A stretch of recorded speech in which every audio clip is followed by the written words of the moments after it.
Welcome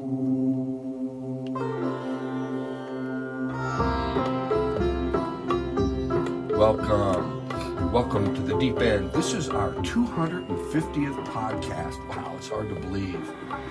You know, what I want to talk today is about deep ending. You know, not everyone is a deep ender. Many never really ask the deep questions, and when they do, they are easily dismissed as they're unanswerable, so what's the point? Let's eat, drink, and be merry. Yet our very existence brings us face to face with these questions every day, and for some of us, we're compelled to engage them.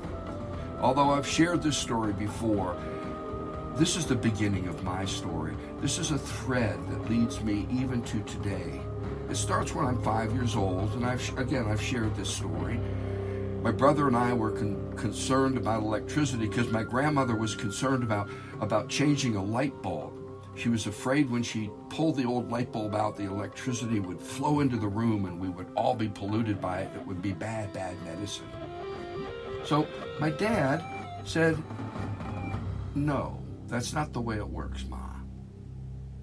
And he then said to us, because my brother and I were like, "What is this electricity?" And he said, "I'll show you." And so he made us a buzzer board. It was a big old battery, a little push button, and a buzzer. And he went, as he was building it, he was talking about the chemistry in the battery and how it set up an unbalanced system.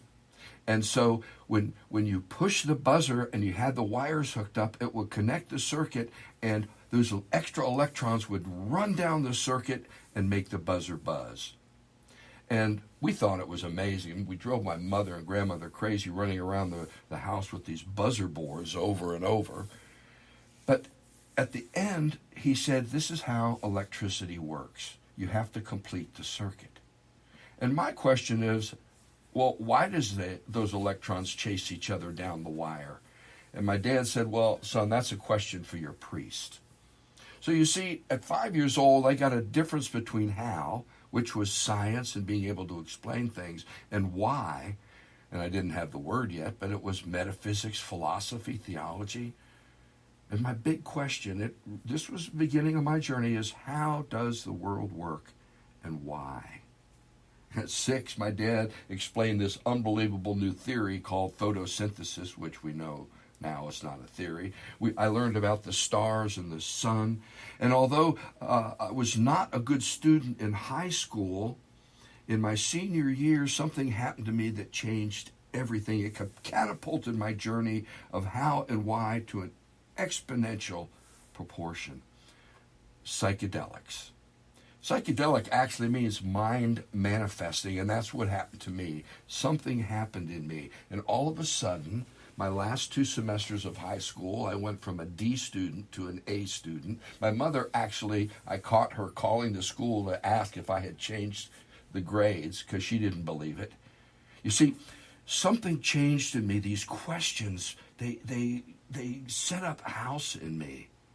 And these questions eventually led me to college, to chemistry and science and history and world religions. I've read every scripture from every great world religion, and even some not world religions, Book of Mormon, Course of Miracles, a whole lot of those. Studied psychology from Skinner, behaviorism through Sheldon's constitutional bullshit, which is amazing if you ever get a hold of it, and from Freud to Jung. And since 5, what in God's name, or maybe no God's name, is happening, and to what end? Why? Now, I'm a deep ender, and basically we're not here to give you answers. We're here to give you our best guesses and talk about them in a way that allows you into the conversation, hopefully. And my answer, if you've been listening to these podcasts, my best guess is the whole thing, the trajectory of being, life, and consciousness.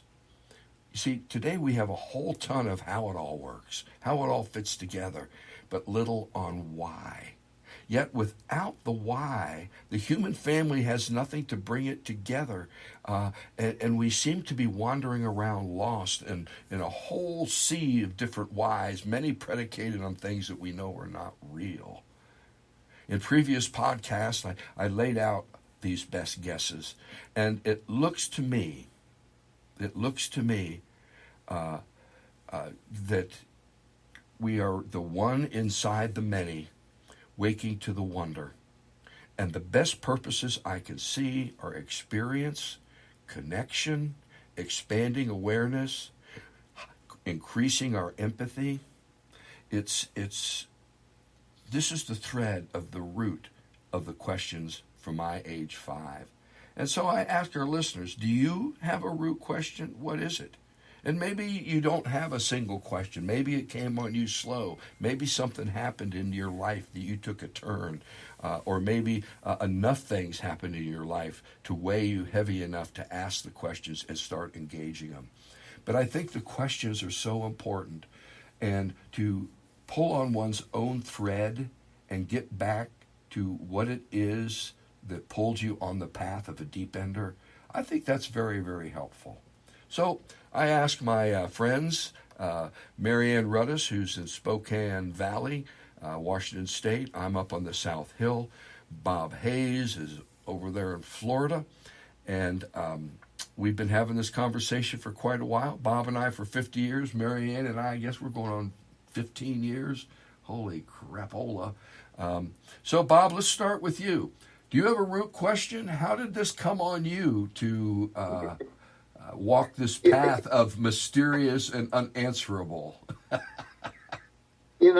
I wish I could say I had an event like you were describing with the buzzer board that set me into asking root questions.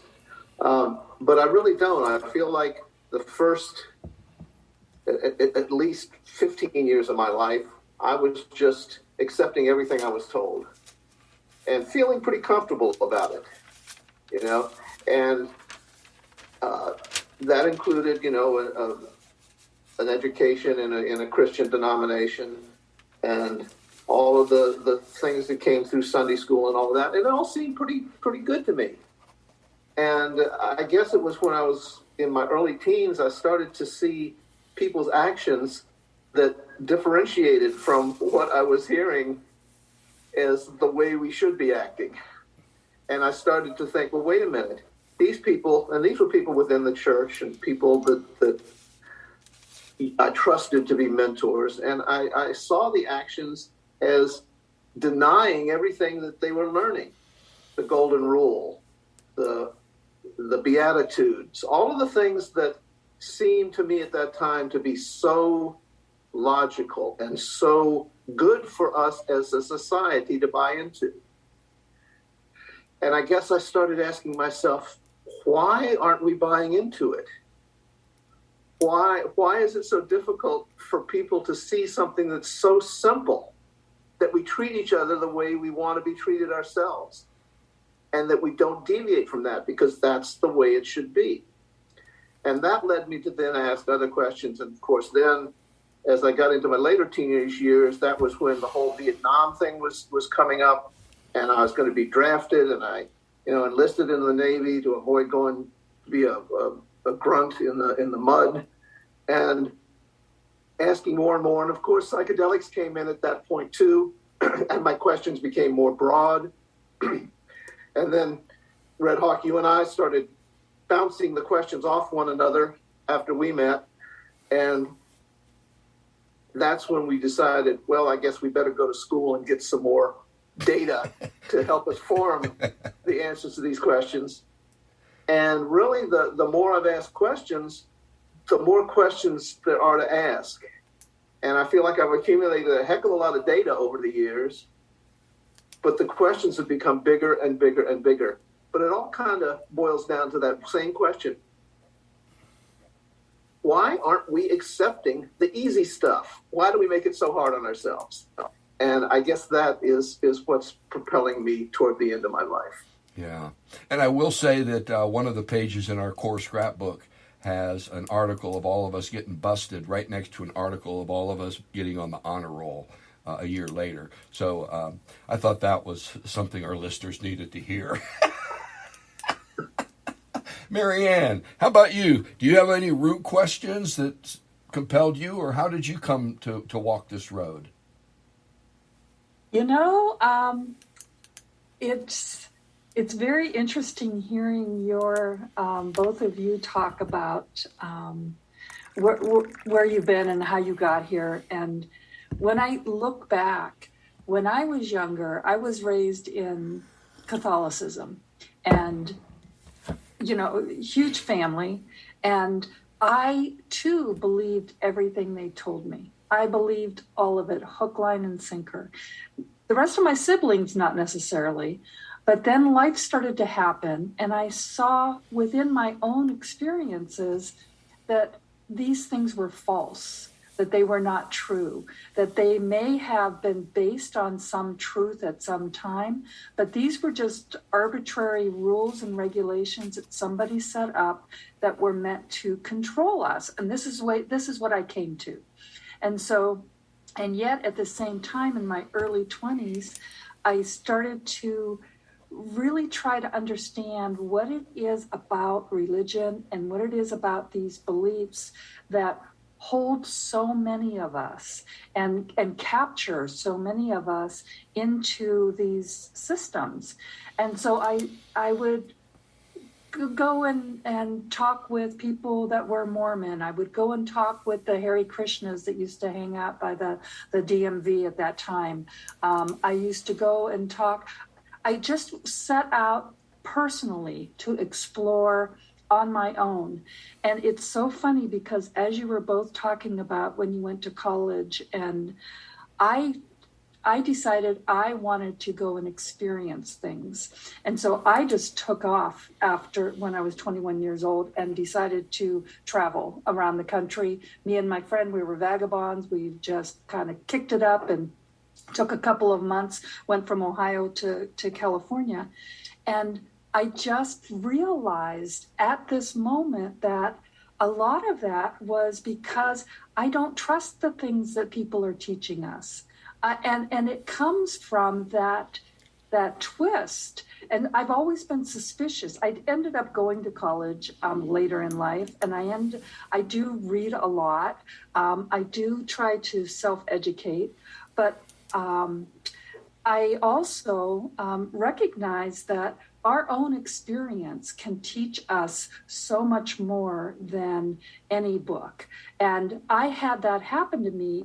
So in my later life, many of you know, our listeners, I've talked about this before. I had a series of losses in my life, 2 of my children and my husband.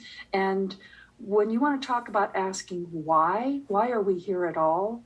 When those bonds that we form in our families, the connections that seemingly can be severed by death, it's like, why are we even here?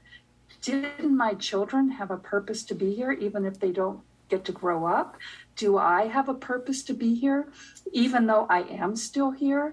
Or are we all just kind of wandering around trying to figure it out? And so I think for me, that question of why and why are we here at all it fuels me, and it keeps me curious about what next. And what do these experiences mean anything? Today that picture of the universe just got published. Amen. And it was mind-blowing. And when we look at that, and then we think about our own little lives here, and what is our place in the universe? So that's what keeps me here and keeps me asking the questions. And what do we do? The other thing is, what do we do with this life that we have? What do we want to do with it? And we get to choose. I'm finally realizing that, I get to pick.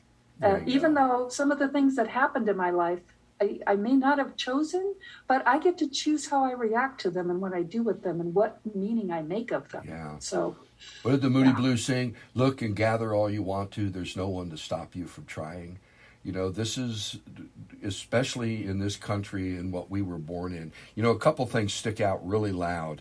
You both talked about the incongruity being an inspiration of you know, stopping and saying, wait a minute, creating a suspicion that created a gap that you had to somehow fill in, that all of us have had to somehow. I remember I was 8 when I realized parents cussed. And it was like, wait a minute, what the fuck? You know, I bought a van when I was, you know, for the church from this Catholic guy whose family had gotten too big for it. And I asked him, I said, why are you Catholic? He says, oh, I don't believe in any of it. I'm just here for the culture. You know, it's a good place to raise a family. I went, that's interesting. And, you know, the journey, I lived in D.C. I went to the Kriya Yoga Center. I went to the Mooney Center. By the way, here's Mooney's thing. Adam was the first Christ. He blew it. Jesus was the second Christ. He blew it. Moon was the third Christ, and he got it right. And if you don't think the Moonies are part of the world today, you should look at the assassination of Abe in Japan, because there's all kinds of implications. That's all I'm going to say about that. That was a digression. Scientology. Talk about a farce. Here's the thing. There is experiences that are not contained. I can't, you know, that's what psychedelics did. That's what a lot of life did. Marianne, you know, as a minister, I spent a lot of hours in those hallways that your children and husband passed in those rooms. That there is experiences that I go, what the heck is this? And that's what is a compulsion for me. I want to know what every other religion did with this. Could they ground it in this world, or did they need another otherworldly thing in order to ground it in and make it make sense? You know, and that's another big question. Is the physical universe the only sphere of existence? You know, we don't know. And today, those pictures, they just remind me of Campbell's last book, which was The Inner Reaches of Outer Space. Every time we go out there, we're learning about who we are in here. And, you know, some people say, well, we're just tiny, we're insignificant. Well, if you think everything has to do with size, that's correct. But it doesn't. Because the fact is, we have a picture of this, and we can put it inside our heads, and the whole universe is there. Galaxies from 13 billion years ago are in our heads. Size doesn't matter. Something else matters. And, you know, one of the books that I loved reading had to do with we are the growing edge of God. The intent and impetus of the universe, we are the spearhead. We are where it is putting itself together in the most conscious, intentional way. And Bob, you said it. It seems so simple, doesn't it? And yet, to adhere to those simple things becomes so complex. It is just freaking amazing. And what I want our listeners to get today is open up. Realize, you know, you all have put your finger on it. The incongruities, that gap between reality and what is, and the rhetoric that we it's just amazing what that gap can inspire in us.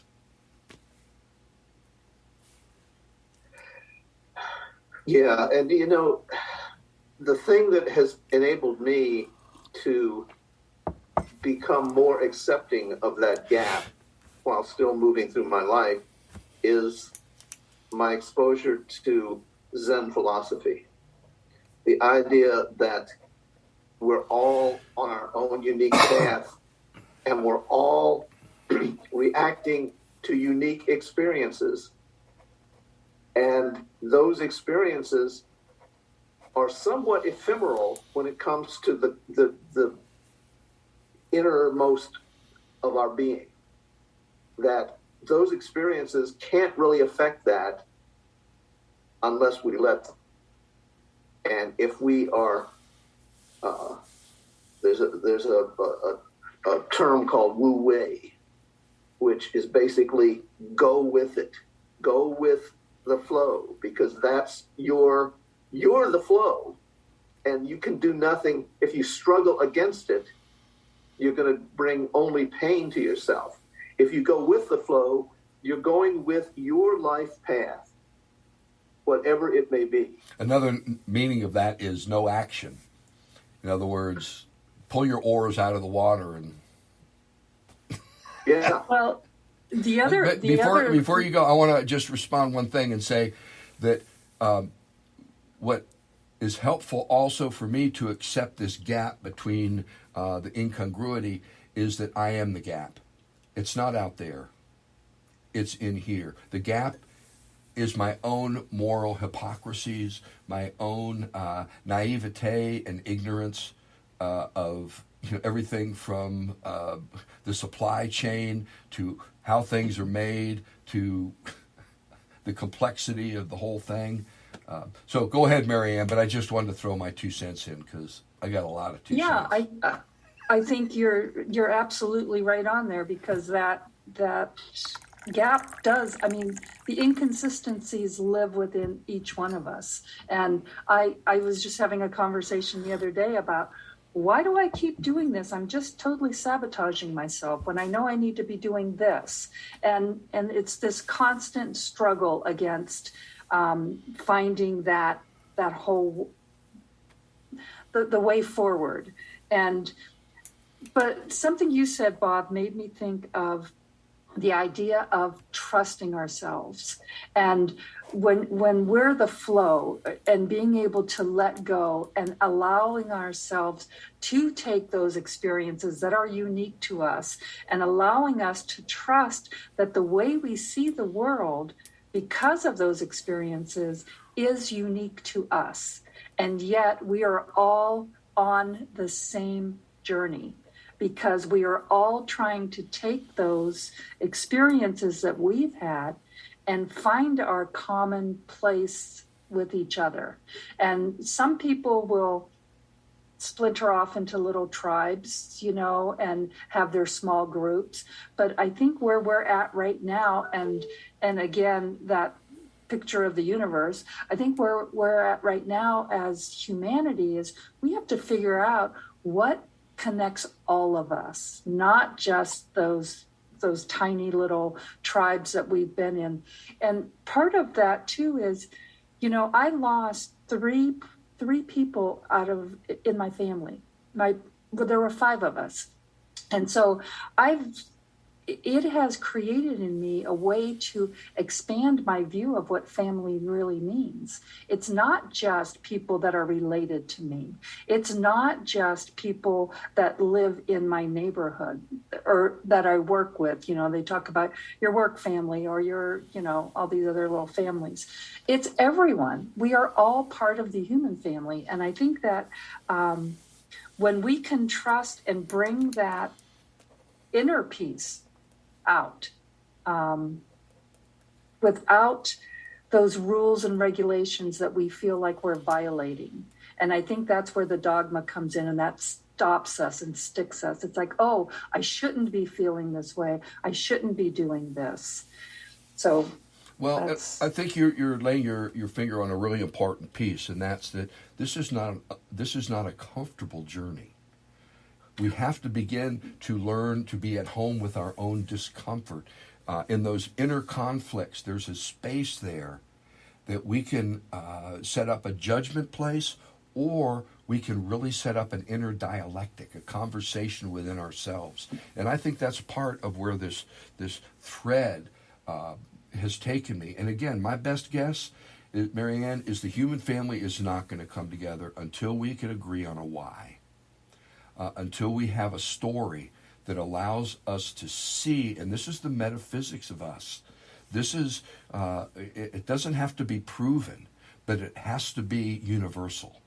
And I think that that's the piece that we can't prove love. I mean, we can quantify it in terms of food and all this stuff, but we need to learn what that is. Bob has brought up the golden rule a number of times. What we're talking about there is empathy. Empathy is a piece that has to be part of our story. This connection piece where we're connecting, at first it was tribal. The First World War was the first time the majority of people thought beyond their own local concerns. It was, they got shipped all over the world and they saw how things were different. It set up an incongruity and a new reach for black people especially. Boy, in France, black people were patted on the back and bought drinks and all kinds of things. Our expanding awareness, both of you have implied that. The human family needs to expand. In the last 2 days, we've gotten a picture that is 13 billion years old. And if that's not expanding your universe, well, you're probably not engaging and you're well insulated and you're not listening to this podcast anyway, so what the hell? And again, this is who we are. This is the human family, and many of us are now part of that family. There's no smaller thing in terms that we can think, because we know that the human family, it's all or none. This is, a ship of fools, maybe, but it's a ship and we're all in the same situation. And people can say, well, rich people are in a different boat. No, they're in the first class, but it's the same boat. And the wise, my friends, explore your root questions. Whether they started when you were 5 as a single question, or whether you got a scatter shot throughout the thread of your life that through the incongruities, the lack of trust, a whole series of things that caused you to question. I think that this is the part of life that the human family really needs to engage in. And Marianne, I'm with you, and both of you. It just seems so simple, but until we have a story that can bring us all in, and somehow generate and propagate that story throughout the family, things are dire. So my friends, ask your questions. Well, I think that's so true, so absolutely right on, because our individual religions or our individual families or they answered our why. We were raised, our individual countries, we had this code of this is why we do this, and we do it because this is what a good American does. This is what a good Christian does. This is what a good Muslim does. And so we had all of those, and now they're in conflict. And we're seeing that, and Bob, you and I both talked about how we saw the incongruency in those dictates, and then they didn't line up. And so as all of those things start to fall away, you're right. Why are we here?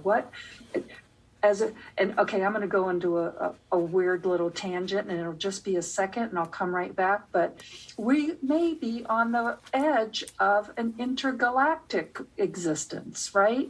I mean, what if we as a planet need to come together in order to be able to advance to the next stage of humanity? Amen. And we're actually up against our time. So, Marianne, I'm going to throw it to you first. Final comments? I think that's kind of my final comment. It's like, keep curious, keep questioning, and follow where those questions lead. Because even if you get an answer that is temporary, it will take you to the next step. And because I really don't think that we can answer nobody has all those answers, and if somebody tells you they have an answer for you, be very wary, and keep asking the questions. Amen. That's what I'll close with. Bob, final comments? Okay, just 2 observations. We talked about the incongruities and the gaps leading to these questions. Excuse me. It's interesting that our nervous system, which allows us to think, operates based on gaps. There's spaces between each nerve in our body. That gap has to be crossed chemically to set up the electrochemical field that is our thoughts, that allows us to ask questions.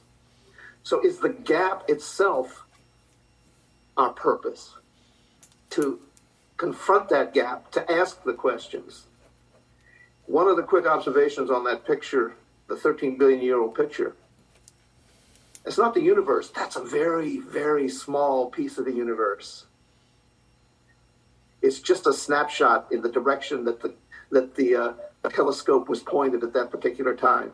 So it's even bigger than we can imagine.